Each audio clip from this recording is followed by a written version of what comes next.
So this recipe is from christineskitchenblog.com. I found it recently on Pinterest when I was looking for a whole wheat bread recipe. I really wanted one that didn't involve eggs, and this one has only 7 ingredients, honey instead of sugar, and no eggs. So I do not keep milk in the house. I just use dry milk and then I mix it with water when I need to bake. So that is what's going on here. The recipe wants you to start off by combining your milk and your water in a measuring cup, measuring bowl, and then heating your milk to between 105 and 115 degrees in the microwave. For this recipe, it's a 1/4 cup of milk, which I did mix dry milk with a 1/4 cup of water, essentially. And then it's 1 cup of water, which I put combined in the same measuring cup as the milk was in. So that's water and milk. And I'm measuring it. I microwaved it for about 15 seconds, I think, the first time around. And it only got up to the 90s. So I'm going to microwave it again.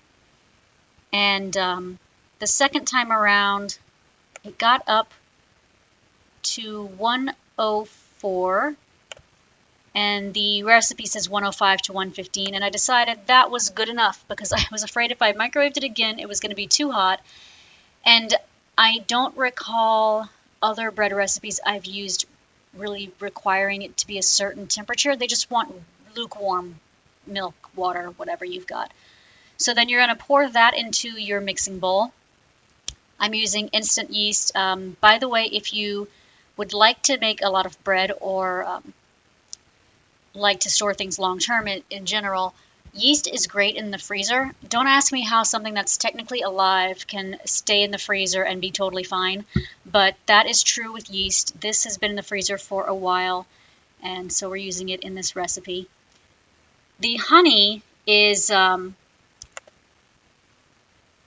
3 tablespoons, which is between a 1/4 cup and 1/2 cup. So that measuring device I've got is good for liquids. As you can see, the honey didn't want to squeeze out, so I had to take the top off and put it in. And then I've got the measuring indicator between 1/2 and 1/4 cup to be 3 tablespoons.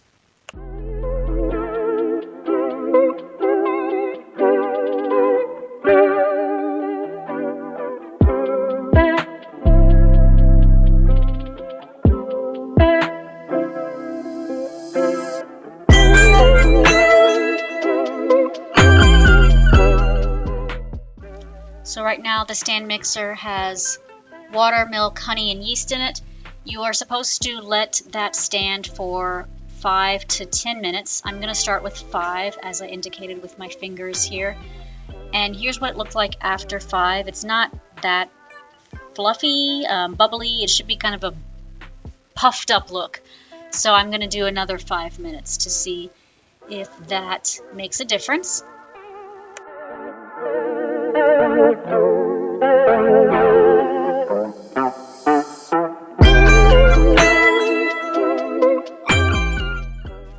So it did puff up a little more, which was good. My husband also mentioned this past weekend I made a different bread recipe, and he said the rapid rise doesn't need to proof. I think that's the term.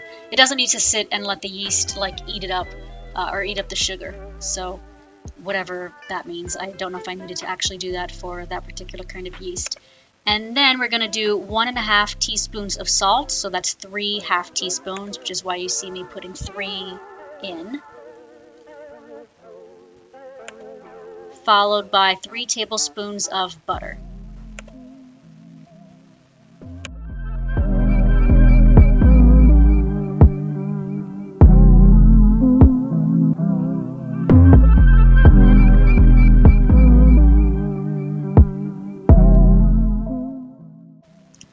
Then you're going to add 3 cups of whole wheat flour and then mix it all together with the paddle attachment that you see behind me in place. Once it's thoroughly mixed, but before it gets really formed into a ball, then you switch it to the dough hook if you've got one, and then the dough hook should let it form into a better ball shape for the bread.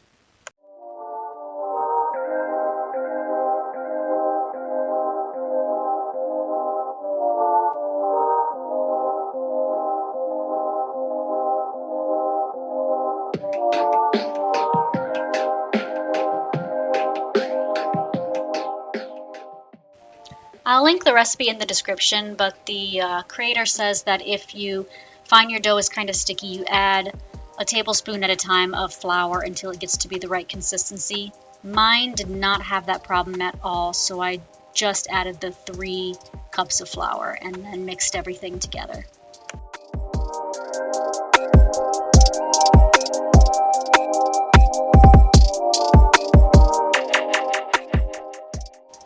If you need to, you can use a spatula to scrape the sides of the bowl. Do that when the mixer's turned off, please. For some reason, these things, even though you want to save time, I find that it just breaks stuff if you try to work while the thing's moving. I've done that. My husband yelled at me, "Don't do that, you're gonna hurt yourself." So here is the ball of dough completely blended. As you can see, it's nice and soft and pliable. It doesn't stick too much to my fingers, but my fingers certainly aren't terribly dry. So I decided this was the consistency that I liked.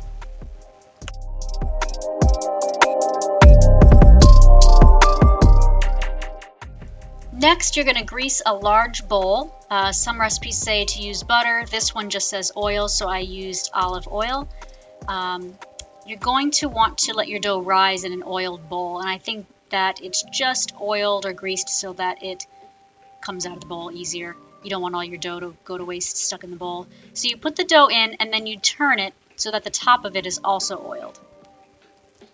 Then you're going to take a cloth. This is a kitchen towel. It has a pretty good nap. It's not one of those really thin ones. I like the ones with the good nap because you're going to want to soak it in warm water under your sink and then cover your bowl. And then what you should be doing at this point is preheating your oven slightly. Dough needs to rise in a warm place, and there's never a warm place in your house. So I always preheat the oven for a couple minutes, turn it off, put my hand in and go, ooh, that's comfy and toasty. Not hot, obviously, otherwise it'll start cooking. And then you're going to let the dough rise in the warm place for 1 hour. My warm place is always my oven because it's easy to sort of control the temperature, turn off the heat when it's as warm as I think it should be, and it always comes out great. Now you're going to dust your countertop with a little bit of flour and then start kneading the dough. The recipe actually says to punch it, so I tried punching it, and I don't know if that really helped her at all, but there it is, punching.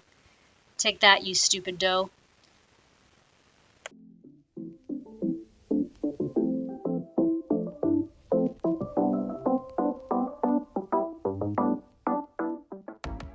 Since this recipe is for sandwich bread, I used a standard size bread loaf. You're going to put the bread into the loaf pan. Oh, grease it first. Don't make that mistake. Grease it first, put the loaf in the bread pan, and then get that kitchen towel nice and wet with warm water again and cover the loaf pan with the kitchen towel. You're going to let it rise another time. If you do not let it rise a second time, your bread will be hard and unsavory. So you're going to let it rise for another 20 to 30 minutes according to the recipe. I let mine rise for 30 minutes. And I preheated the oven for a couple minutes again and then turned it off so it was kind of warm inside, but obviously wasn't going to continue getting warm. And then I put the loaf pan in the oven to rise there.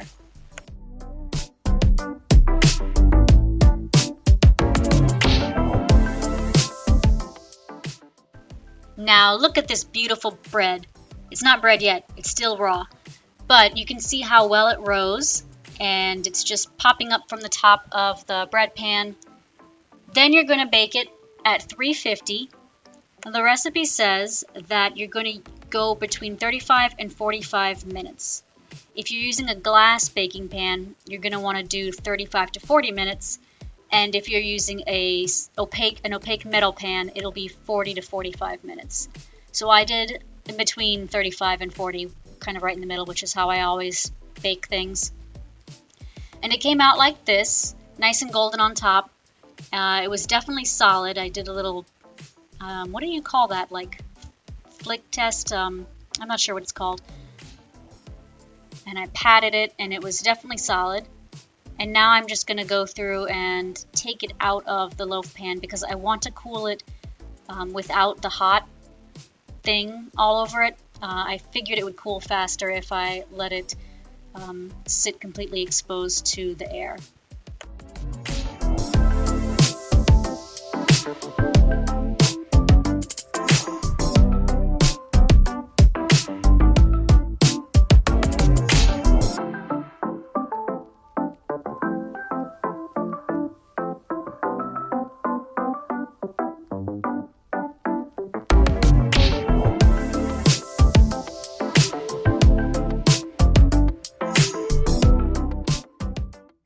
Had a tiny taste test and it was pretty good.